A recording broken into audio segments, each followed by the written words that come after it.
1만 시간의 법칙이라는 게 있습니다. 1만 시간의 법칙이라는 것이 있는데, 앤더스 에릭슨이라는 이 심리학자 이분께서 연구를 한 것이 있습니다. 바이올린 연주자들을 세 그룹으로 나누어서 가장 잘하는, 그 다음에 보통, 그리고 좀 못하는 이렇게 세 그룹으로 나누어서 조사를 한 겁니다.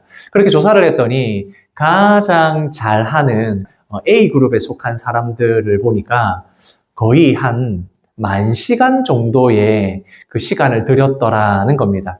하루에 3시간씩 10년간 꾸준히 했던 그 그룹이 가장 잘 하더라는 겁니다. 그래서 1만 시간의 법칙이라는 것이 나왔는데, 무엇이든 어떤 일이든지 간에 한 10년 정도, 그리고 하루에 3시간 이상을 꾸준히 하다 보면 그것에 대해서 굉장히 잘하는 사람이 된다는 법칙이 1만 시간의 법칙입니다. 물론 그것에 대한 반론도 존재합니다. 아무리 10,000시간의 시간을 투자한다 해도 재능을 무시할 수 없다. 재능이 있고 능력이 있어야지 가능한 건데, 누구나 어떤 사람이든 그 10,000시간을 채운다고 해서 그렇게 되지 않는다는 것과, 그리고 단순히 그 시간을 채우는 게 중요한 게 아니라 얼만큼 어떻게 집중해서, 그리고 내가 가진 재능을 활용해서 잘 하느냐에 따라서 달라진다는 반론이 분명히 존재합니다. 어쨌든 간에 이 정도 시간은 있어야 무슨 일이든 잘 할 수 있게 된다. 1만 시간의 법칙이라는 것입니다. 우리의 신앙은 어떻겠습니까? 우리가 그냥 예수 그리스도를 믿음으로 구원받게 되었지만, 그러나 우리가 신앙생활을 한다는 것은 신앙이 성숙하고 자라가야 된다는 것인데, 그러기 위해서는 정말 많은 시간 동안의 훈련이 필요합니다. 거제에 가면 몽돌 해수욕장이 있습니다. 그 몽돌 해수욕장에 가면 저는 거기서 그 동글동글한 돌들이 파도에 밀려서 나는 그 소리가 너무 듣기 좋더라고요. 그런데 거기에 파도에 보면 그 돌이 처음부터 그렇게 동글동글하게 생겼겠습니까? 예, 그렇지 않습니다. 파도에 쓸리면서 돌들이 서로 부딪히면서 깎이고 깎여서 동글동글한 돌들이 가득한 이 몽돌 해수욕장이 되지 않습니까?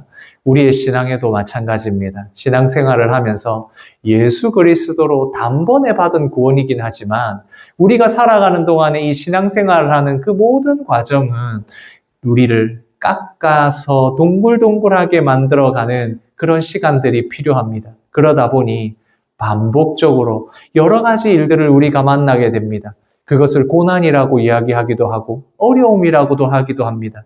그런 일들을 만나면서 우리의 신앙은 점점 자라가는 줄 믿습니다. 우리 옆에 있는 성도님들 앞뒤로 이렇게 한번 인사해 주시겠습니까? 시험 잘 치고 계시죠? 라고 한번 인사해 주십시오. 예, 학교에서 시험을 잘 치고 온 우리 학생들도 있지만, 우리의 이 인생의 여정은 어떻게 보면 계속해서 고난과 어려움 가운데 하나님 앞에서 우리가 신앙이 자라가는 단계이고, 또 반복적으로 일어나는 그 어려움들은 사실 우리에게는 시험일 수 있습니다. 그 시험이 우리를 어렵게 만들 수는 있지만, 동시에 우리의 신앙이 점점 자라서 예수 그리스도의 그 장성한 분량에 이르기까지 우리를 만들어 간다는 생각을 하게 됩니다. 우리 성도님들 이번 한 주간도, 그리고 또 여러 가지 일을 통해서 시험을 잘 치고 계시는 줄 믿습니다. 제가 이렇게 말씀을 드렸지만, 사실 반복적으로 이렇게 나에게 반복적으로 일어나는 이 어려움들을 만나게 되면 참 쉽지가 않습니다. 왜 나에게 자꾸 이런 일이 일어날까? 왜 이렇게 반복적으로 어려움이 있는가? 예수를 믿고 살아가는 우리가 믿음을 가지고 살아가는데 왜 이런 일들이 일어나는가? 사실 반복되는 시험을 잘 치르고 견디고 성숙해져 가는 길은 쉽지가 않습니다. 다윗을 한번 보십시오. 다윗도 골리앗을 물리친 이후의 삶을 보면 왕이 되어서, 기름 부음 받은 왕이 되어서 승승장구하는 삶이 아니라 광야에서 쫓기고 있는 삶입니다. 그런 삶을 살아가는 다윗이 얼마나 여러 가지 반복적인 어려움이 있었겠습니까? 그러나 우리에게 일어나는 반복되는 어려움, 그것을 이 다윗을 통해 살펴보면서 우리가 어떻게 이 시험을 잘 이기고 또 견딜 수 있고 또 우리가 성숙해져 갈 수 있는가를 살펴보고자 합니다. 이제 다윗이 시험을 하나 통과하지 않았습니까? 나발을 직접 죽이거나 혹은 자기가 징계하지 않고 하나님께 맡기는 일이 있었습니다. 그런데 그 일이 일어나고 바로 오늘 말씀에서 보면 또 다른 어려움이 생깁니다. 10광야에 다윗이 있었는데 거기에 있는 10사람들이 사울에게 가서 일러 바친 겁니다. 왕이시여, 다윗이 여기 숨어 있습니다. 지금 오시면 됩니다. 지금 여기 숨어 있는 것 우리가 봤습니다. 라고 이렇게 고발을 한 겁니다. 그러니까 사울이 이전에 맹세했던 대로 내가 다윗을 죽이지 않겠다, 너를 해하지 않겠다고 했는데 다시 마음이 바뀝니다. 그래서 이 광야로 군사들을 모아서 다윗을 잡기 위해 가게 됩니다. 말씀을 같이 읽겠습니다. 사울이 일어나 10광야에서 다윗을 찾으려고 이스라엘에서 택한 사람 3,000명과 함께 10광야로 내려가서 그렇게 다윗을 죽이지 않겠다고 하나님 앞에서, 사람들 앞에서, 다윗 앞에서 맹세했던 사울이 그 생각을 바꾸어서 다시 다윗을 잡으려고 옵니다. 이제 정말 작정을 한 것 같습니다.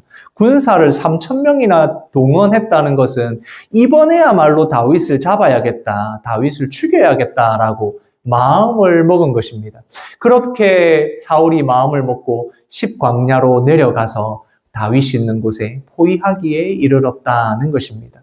사울이 맹세를 했습니다. 하나님 앞에서 한 맹세이기도 하고, 그리고 사울은 어쨌든 지금 왕입니다.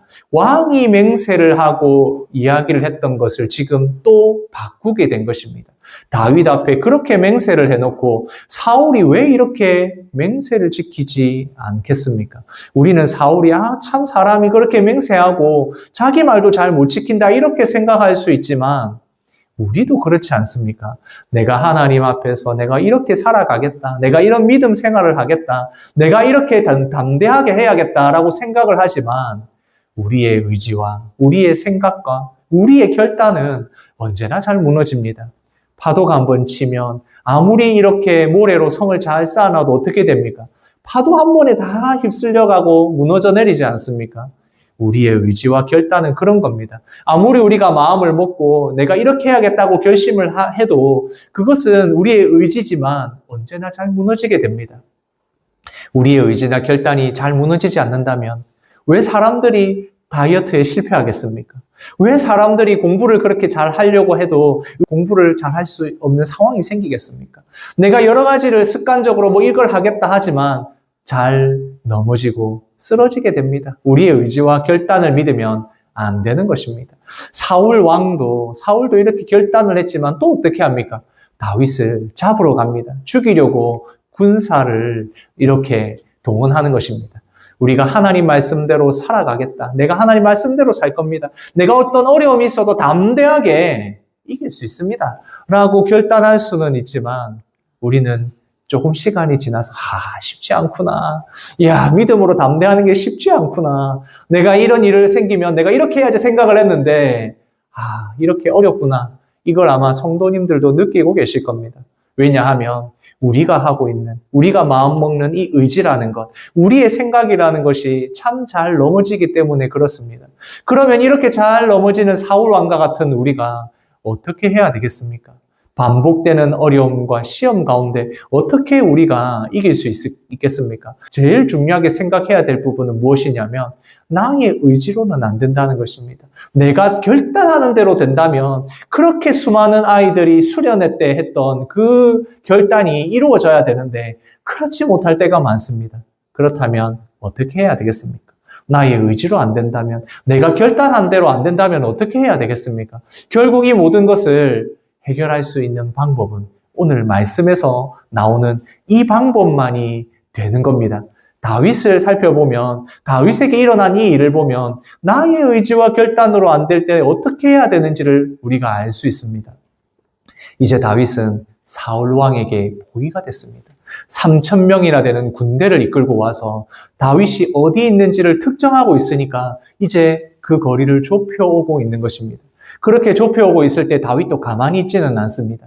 다윗이 파수꾼들을 보내서, 정탐꾼들을 보내서 지금 어디에 지금 사울 왕이 있는지를 다 살펴보게 됩니다. 그리고 나서 아, 사울 왕이 지금 어디에 있구나. 사울 왕의 군대가 진친 가운데에 있구나. 라는 것을 알아내게 됩니다.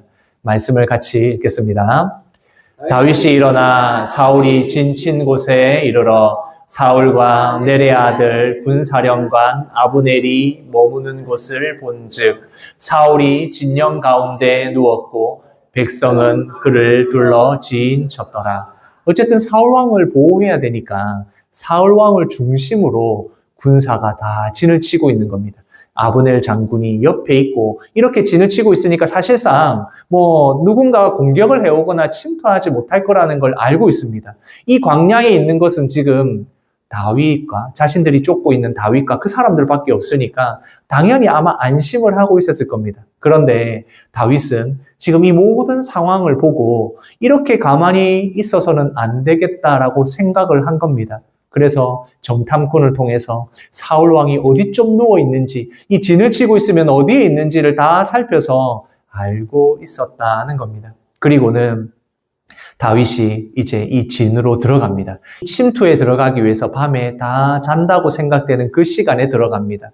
그리고 가장 믿을만하고 신뢰할 수 있는 자기의 신복인 아비새와 함께 그 진으로, 사울 왕이 잠들어 있는 그 진으로 들어가게 됩니다. 그렇게 잠입해서 들어가는데 참 놀라운 일이 일어납니다. 그렇게 들어가 봤더니 모든 군사들이 깊이 잠들었다는 겁니다. 아무리 안심할 수 있는 상황이고 다윗을 잡을 수 있는 자신이 있었다 하지만 어떻게 이렇게 군사들이 다 잠이 들어 있었겠습니까? 사울 왕도 그리고 군사들도 다 잠들어 있으니까 그 가까이에 사울 왕이 잠들어 있는 곳까지 들어갈 수 있었다는 겁니다.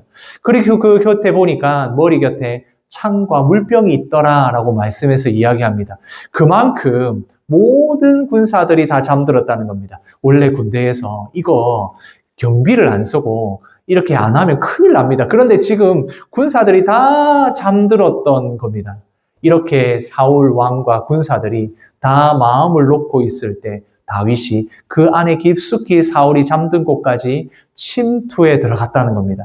그렇게 침투에 들어가서 이 상황을 보니까 이건 너무 좋은 기회인 겁니다. 말씀을 같이 읽겠습니다. 아비새가 다윗에게 이르되 하나님이 오늘 당신의 원수를 당신의 손에 넘기셨나이다. 그러므로 청하오니 내가 창으로 그를 찔러서 단번에 땅에 꽂게 하소서. 내가 그를 두 번 찌를 것이 없으리다 하니 하나님께서 모든 군사들을 다 잠재우고 사울 왕도 재워주셨다. 그럼 이걸 보니까 다윗과 함께 가는 가장 다윗의 신복이면서 믿을 만한 아비새가 다윗이시여 이건 정말 절호의 기회입니다. 지금 저한테 맡겨주십시오. 라고 이야기를 하는 겁니다. 지금 아비새가 봤을 때 이것은 둘도 없는 기회입니다. 첫 번째 기회는 다윗이 기름 부은 왕을 내가 어떻게 손을 대겠냐라고 하면서 그 겉옷을 사울 왕의 겉옷을 잘라오는 것으로 그 기회를 아비새가 보기에는 날려버린 겁니다. 그런데 또 두 번째 기회가 왔습니다. 이번에는 진짜 이 사울 왕을 죽일 수 있는 기회입니다. 만약 다윗이 못하겠다면, 당신이 못하시겠다면 제가 하겠습니다. 당신의 손에 피를 묻힐 필요가 없습니다. 왕을 죽이는 게 꺼림칙하다면 제가 하겠습니다. 라고 지금 아비새가 다윗에게 제안을 한 겁니다. 이게 얼마나 좋은 기회라는 생각이 들겠습니까? 사실 한 번 그러면 그래 이거는 그럴 수 있다 이렇게 생각을 할 수 있습니다. 그런데 지금 똑같은 일이 반복적으로 일어난 겁니다. 그러면 고민하게 됩니다. 야, 이거 진짜 하나님이 주신 기회가 아닐까? 하나님께서 사울 왕을 죽이려고 이게 준비해 놓으신 기회인데? 라고 생각할 수밖에 없는 상황이 된 겁니다. 그래서 아비새는 하나님이 주신 기회입니다. 이거 계속 반복되는 거 보니까 이거 분명히 하나님이 주신 기회입니다. 저한테 맡기십시오. 제가 두 번 찌를 것도 없고 한 번에 끝내겠습니다. 그러면 모든 문제가 해결되지 않습니까? 우리가 지금 이렇게 도망 다닐 필요도 없고 이 나라도 지금 사울 왕 때문에 엉망인데 다 해결됩니다. 라고 아비새가 이야기를 한 겁니다. 그런데 다윗은 이걸 보면서 생각을 합니다. 이것이 정말 기회일까? 이것이 하나님이 사울을 죽이라고 주신 우리의 기회일까? 그런데 다윗은 이것을 기회라고 생각하지 않고 하나님이 주시는 시험이라고 생각했던 것 같습니다. 왜냐하면 다윗이 그 다음에 반응하는 것이 다르기 때문에 그렇습니다. 말씀을 같이 읽겠습니다. 다윗이 아비새에게 이르되 죽이지 말라. 누구든지 손을 들어 여호와의 기름 부음을 받은 자를 치면 죄가 없겠느냐 하고, 다윗은 아비새에게 그러지 마라. 지금 이렇게 기름 부음 받은, 하나님의 기름 부음 받은 자를 누구라도 죽인다면 그건 안 된다. 그 죄가 없겠느냐라고 분명하게 이야기합니다. 내 손에 피를 묻히는 문제가 아니라 하나님의 기름 부음 받은 자를, 나와 함께하는 사람들이 손을 대서는 안 된다라고 분명하게 말씀하고 있는 것입니다. 다윗은 이것이 하나님이 주시는 두 번째 시험이라고 보았습니다. 그래서 죽이면 안 되고 하나님께 맡겨야 한다라는 것을 분명하게 이야기합니다. 지난주에 우리가 말씀에서 다윗이 어떤 일을 하게 됩니까? 사무엘이 죽고 영적으로 피폐해진 그 상황 가운데서 나발이 조롱했을 때, 받아야 할 그 품삯을 받지 못하고 수고비를 받지 못했을 때 다윗이 어떻게 했습니까? 내가 직접 나아가서 저 나발을 죽여야겠다. 하나님이 아니라 내가 이 사람을 응징해야겠다라고 생각을 하다가 그곳에서 하나님의 말씀을 듣게 됩니다. 아비가일을 통해서 주시는 하나님의 지혜를 듣게 됩니다. 아, 모든 것은 하나님께 맡겨야 하는구나. 하나님께 맡기지 않고 내가 이렇게 스스로 보복하고 응징하려고 했구나 라는 것을 깨닫고 어떻게 합니까? 나발을 죽이는 것을 멈추고 아비가일에게 하나님께서 너를 보내셨구나 라고 인정하게 됩니다. 결국 그 모든 일을 겪으면서 다윗은 하나님께 온전히 맡겨야 한다라는 훈련이 되어 가는 겁니다. 그렇게 훈련을 받고 난 뒤에 이제 이 일이 일어나는 겁니다. 다윗은 하나님의 말씀을 아비가일을 통해서 들었습니다. 그리고 하나님께서 이 다윗을 깨닫게 해주셨죠. 그렇게 깨닫게 해주셨으니까 자기가 직접 이 보복을 하는, 자기가 스스로 이 일을 하는 것을 멈추게 되어서 하나님께서 주시는 그 뜻을 깨닫게 된 것입니다. 훈련이 된 것이죠. 그렇게 훈련이 되고 난 다음에 일어난 일이 사울 왕을 죽일 것이냐, 사울 왕을 살려둘 것이냐 하는 그 일이 왔다는 겁니다. 이것은 사실 다윗에게는 하나님께서 주시는 시험이기도 합니다. 지금 다윗 앞에는 사울 왕을 죽일 수 있는 두 번 없는 기회가 왔습니다. 자기 스스로 하지 않아도 됩니다. 아비새에게 맡기면 아비새가 책임지고 할 겁니다. 모든 군사들은 다 잠들어 있고 사울 왕도 잠들어 있습니다. 그냥 칼을 들어서 그렇게 해결하면 됩니다. 그럴 때 하나님께서 다윗에게 물으십니다. 진짜 정말 지금 이 순간에 칼을 내려놓을 수 있겠느냐라고 물으시는 겁니다. 네가 직접 할 수 있는 이 절호의 기회를 네가 내려놓을 수 있겠느냐라고 물으시는 겁니다. 그런데 다윗은 어떻습니까? 이전에 나발의 사건으로 인해서 하나님께 온전히 맡긴다는 것이 무엇인지 깨달았지 않습니까? 그리고 나서 이 일이 일어났기 때문에 하나님이 주신 기회, 사울왕을 죽일 수 있는 기회라고 보지 않고 그때 칼을 내려놓을 수 있었다는 겁니다. 말씀을 같이 읽겠습니다. 내가 손을 들어 여호와의 기름 부음 받은 자를 치는 것을 여호와께서 금하시나니 너는 그의 머리 곁에서 창과 물병을 가지고 가자 하고, 그 힘들게 죽을 수도 있는 그 위험한 적진의 중앙에까지, 그리고 적장이 있는 곳까지 가서, 사울 왕이 있는 그곳까지 가서 지금 죽일 수 있는 그 기회를 만났는데 다윗이 어떻게 합니까? 그러지 말고 여기에 있는 창과 물병만 가지고 가자라고 이야기합니다. 만약 나발의 사건이 없었다면, 그때 나발의 사건을 통해서 하나님이 주시는 말씀이 없었다면 다윗이 어떻게 했을지 잘 모르겠습니다. 그러나 하나님의 말씀을 들었고 지금 이 시험을 겪고 난 뒤에 다윗이기 때문에 담대하게 사울 왕을 죽이지 않고 거기에 있는 창과 물병만 가지고 나올 수가 있었다는 것입니다. 다윗은 이 훈련이 되어 있는 것입니다. 광야에서 그 어려운 상황 가운데 영적으로 가장 피폐해진 그 상황에서 나발을 직접 죽이고 보복하려는 그때 하나님께서 만나 주셨고 하나님께서 말씀을 해주신 것을 깨닫게 되었고 이제 다시 또 다른 반복적인 시험을 만났을 때 다윗은 스스로 보복하지 않고 스스로 심판하지 않고 내가 할 수 있다고 생각하고 나서지 않고 하나님 앞에 맡기게 되는 것입니다. 사울 왕의 생명은, 이 사울의 생명은 하나님께 있고 모든 것을 판단하시는 하나님이 알아서 하실 것이니 나는 그저 그곳에 있는 물병과 창만 가져오게 되는 것입니다. 다윗이 어떤 신앙이 되었습니까? 단단한 신앙이 되었습니다. 하나님께 맡기는 신앙이 된 것입니다. 그것이 반복적인 시험을 통해서 드러나게 되는 것입니다.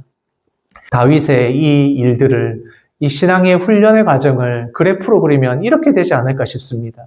다윗이 엔게디의 동굴에 있을 때 첫 번째 기회가 왔습니다. 첫 번째 기회와 첫 번째 시험이 왔습니다. 그때 다윗은 사울 왕을 죽이지 않고 그의 옷자락만을 뺍니다. 그리고 하나님 앞에 맡기는 그 훈련을 받게 됩니다. 그런데 이 엔게디 동굴에서 하나님 앞에 담대히 맡기던 다윗이 어떻게 됩니까? 나발을 만나고 사무엘이 죽고 영적으로 가장 피폐해진 그 순간에는 자기 스스로 이 모든 일을 감당하려고, 자기가 이것을 판단하고 심판하려고, 보복하려고, 응징하려고 하게 됩니다. 그러나 그때 하나님이 만나주시고 하나님이 말씀해 주시고 아비가일이라는 하나님의 지혜로운 사람을 보내어 주셔서 이것이 하나님의 뜻이 아님을 알게 되는 겁니다. 그리고는 다시 온전히 하나님께 맡기게 되었을 때 이 십광야에서 사울 왕을 죽일 수 있는 기회가 오는 것입니다. 내가 스스로 손대지 않아도 내 옆에 있는 이 신복이 아비새가 이 일을 해주게 될 것인데, 그러나 그곳에서 다윗은 사울 왕을 죽이는 선택을 하지 않습니다. 바로 이 일을 통해서 사울 왕을 죽일 수 있는 그 기회를 하나님 앞에 맡기게 되면 이제 다윗은 영적으로 충만하게 성장해가는 바로 그 지점이 되는 것입니다. 이 반복적으로 일어나는 일들, 여러 가지 반복적인 일이 일어날 때에 그것이 어떤 일일까? 나에게 왜 이런 어려움이 생길까를 생각해 보면 결국 그것은 하나님께서 주시는 연단의 시간이라고 우리가 깨닫게 됩니다. 용광로의 그 뜨거운 불 속에서 그 단단한 금속들이 연단이 되면 더 좋은 물건으로, 더 단단한 물건으로 그렇게 만들어지는 것처럼 연단의 시간을 거치게 됩니다. 그런데 하나님께서는 우리에게 물으십니다. 이 반복적인 어려움을 통해서 진짜 하나님을 의지할 수 있는지, 온전히 하나님 앞에 맡길 것인지를 우리에게 묻는 것입니다. 우리가 똑같은 어려움들이, 똑같은 반복적인 고난이 일어나고 있다면 어쩌면 그 시간은 다윗에게 주셨던 것처럼, 다윗이 광야에서 사울 왕을 죽일 수 있는 기회가 찾아오는 것처럼 우리에게도 너도 똑같이 하나님께 맡길 수 있느냐고 물으시는 겁니다. 똑같이 이렇게 일어나는 이 어려움 가운데, 반복적으로 일어나는 이 시험 가운데 네가 담대하게 하나님을 의지할 수 있는가를 물어보시는 그런 시간이 되는 겁니다. 바이올린 연주자가 이 연주를 하기 위해서 얼마나 대단한 재능을 가지고 있어야겠습니까?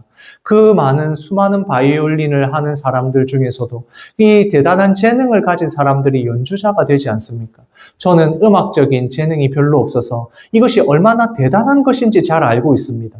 이 음악적인 재능이 있어야 연주하는 것을 잘 할 수 있다는 것을 잘 알고 있습니다. 그런데 이런 어마어마한 재능을 가진 사람이라고 할지라도 하루에 3시간씩 꼬박 10년은 해야지 이 연주자들 잘 연주할 수 있는 그런 사람이 된다는 겁니다. 1만 시간이 필요하답니다. 1만 시간 정도는 있어야 이 어마어마한 재능을 가진 사람들도 최고의 연주자가 될 수 있다는 겁니다. 우리의 신앙은 어떻습니까? 우리가 단번에 예수 그리스도를 믿어 구원받게 되었지만 그 구원받은 자로 살아가는 그리스도인의 삶이라는 것은 또 다른 영역입니다. 우리의 삶 가운데 반복적으로 일어나는 여러 가지 일들과 사건과 고난과 어려움 가운데 우리는 예수 그리스도를 닮아가는 진정한 그리스도인이 되어가는 것입니다. 그래서 바로 우리에게는 이 믿음의 시간이 필요한 것입니다. 운동을 해서 근육이 늘어나는 것을 보면 참 신기합니다. 똑같은 몸에서 어떻게 이렇게 울룩불룩하고 탄탄한 근육이 생길 수 있습니까? 그 근육이 생기게 할 때, 만들 때 어떻게 하는지 잘 아시지 않습니까? 무거운 아령과 같은 물건들을 들어서 근육들에 힘을 줘서 이 근육들이 찢어지게 만듭니다. 아주 작은 미세한 그 찢어짐과 그 상처들 안에 다시 또 회복되면서 거기에 이 정도 근육으로는 안 되는구나라고 우리 몸이 인지를 하고 더 튼튼하고 단단하게 근육들을 만들어 갑니다. 그러면 아령을 든다는 것, 운동을 한다는 건 무슨 말입니까? 우리의 근육들을 찢는다는 겁니다. 아픔과 고통이 있어야 근육이 생기게 됩니다. 바이올린 연주자도 마찬가지입니다. 음악을 하는 사람도 수많은 시간 동안 계속해서 그 연주를 하면서 내 몸의 작은 근육들이 이것을 기억하게 되고 그러면 연주자가 될 수 있는 것입니다. 우리도 마찬가지입니다. 우리가 받은 이 구원, 우리가 믿고 있는 이 예수 그리스도, 이것으로 끝나는 것이 아니라 믿음의 시간이 필요합니다. 3시간씩 10년이 되면 최고의 연주자가 된다면 우리는 이 일평생 동안 믿음의 여러 가지 훈련들을 겪으면서 신앙인으로 성숙해져 가는 겁니다. 그리스도인답게 되어 가는 겁니다. 그러기 위해서는 근육이 찢어지는 것 같은 고통이, 고난과 어려움이 있는 겁니다. 반복적으로 우리에게 일어나는 여러 가지 일들이 있는 겁니다. 그것은 우리가 하나님께서 우리에게 연단해 가시는 시간일 수 있습니다. 그 시간은 괴롭고 어려울지라도 그 가운데 믿음의 시간이 되어 가는 것입니다. 이제 다윗은 사울 왕을 직접 죽이지 않고 하나님께 맡기게 됩니다. 창과 물병만을 가지고 몰래 나오게 됩니다. 그렇게 나오는 동안에도 거기 있는 군사들은 다 잠들어 있습니다. 그리고 그렇게 물병과 창을 가지고 건너편에 있는 산 위의 꼭대기에 올라가서 이제 소리쳐 부르기 시작합니다. 제일 먼저 다윗은 사울 왕을 지켜야 하는 사람들, 아브넬에게 책망합니다. 어찌 네가 왕을 지켜야 될 사람이 제대로 똑바로 못 지키고 이렇게 내가 물병하고 창을 들고 왔는데 이 동안 뭐 했느냐 하면서 아브넬을 책망합니다. 그리고 나서 사울 왕에게 이야기합니다. 지금 저를 보십시오. 제가 당신을 죽일 수 있는 이런 절호의 기회가 있었지만 그렇게 하지 않았습니다. 이 모든 것을 하나님께 맡겼습니다. 지금 사울 왕이시여, 왕 근처에 지금 사람들이 무슨 이야기하는지 잘 모르겠지만 저는 왕을 해칠 마음이 없습니다. 이것을 한번 보십시오 라고 이야기를 하는 겁니다. 같이 읽겠습니다. 여호와께서 사람에게 그의 공의와 신실을 따라 갚으시리니. 사울 왕에게 분명하게 이야기합니다. 왕이시여, 이 모든 일은 하나님께서 갚으실 겁니다. 제가 지금 하고 있는 이 일도 하나님께서 보고 계십니다. 공의와 신실하신 하나님께서 다 갚아주실 겁니다. 그러니 이것을 보시고 당신을 내가 해할 마음이 없습니다 라는 것을 분명하게 이야기합니다.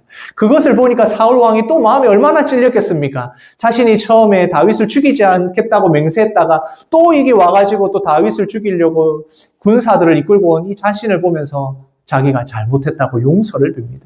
그렇게 잘못했다고 용서를 빌면서 사울 왕은 다시 자신이 있는 왕궁으로 돌아가게 되는 겁니다. 하나님께 맡기는 이 시험을 다윗이 통과하게 된 것입니다. 사울 왕을 직접 죽일 수 있는 기회, 내가 보복하고 응징할 수 있는 기회였지만 다윗은 그 시험을 통과하고 영적으로 성숙해져 나아가는, 영적으로 성장해 나아가는 그 방향으로 시험에 통과하게 되는 것입니다. 그리스도인이 무엇입니까? 예수님을 믿음으로 예수님 앞에 다 맡기는 삶을 살아가는 것 아니겠습니까? 하나님께 맡긴다는 것이 무엇입니까? 내가 스스로 할 수 있는 보복, 내가 할 수 있는 응징, 내가 그 사람을 해코지 할 수 있음에도 불구하고 그것이 정의로 말할 수 있고 정의롭다고 할 수 있는 그 일들을 하는 것, 그게 아니라 예수 그리스도께서 십자가에서 우리를 위하여 죽으신 것처럼 그 로마의 수많은 병사들을 다 물리치고 이스라엘을 하나님의 백성으로서 독립시킬 수 있는 예수님이 그렇게 하지 않으시고 십자가를 지시고 수많은 사람들을 위하여 피 흘려주시고 우리를 위하여 죽어주신 그것을 닮아가는 게 바로 우리의 그리스도인의 삶이 아니겠습니까? 그래서 우리가 말하는 복음이 무엇입니까? 이 복된 소식이 무엇입니까? 바로 그 예수님을 믿는 우리가 예수님을 믿음으로 예수님과 같이 살아가는 것, 예수님의 삶처럼 살아가는 것, 우리의 삶 가운데 하나님께 맡기고 주께 맡기고 내 스스로 이 모든 것을 판단하지 않고 온전히 주께 맡기는 삶, 그것이 바로 우리에게 주신 가장 귀한 복음의 말씀인 것입니다. 우리 영대교회 성도님들 이것을 기억하면서 살아가셨으면 좋겠습니다. 함께 읽겠습니다. 반복되는 고난도 하나님께 맡깁시다. 우리가 여러 가지 고난들이 계속해서 올 수 있습니다. 어려움이 있고 반복되는 시험들이 있을 수 있습니다. 그 가운데 온전히 하나님께 맡기고 예수 그리스도를 의지함으로 예수님을 닮아가시는 우리 모든 성도님들 되시기를 소원합니다. 아멘.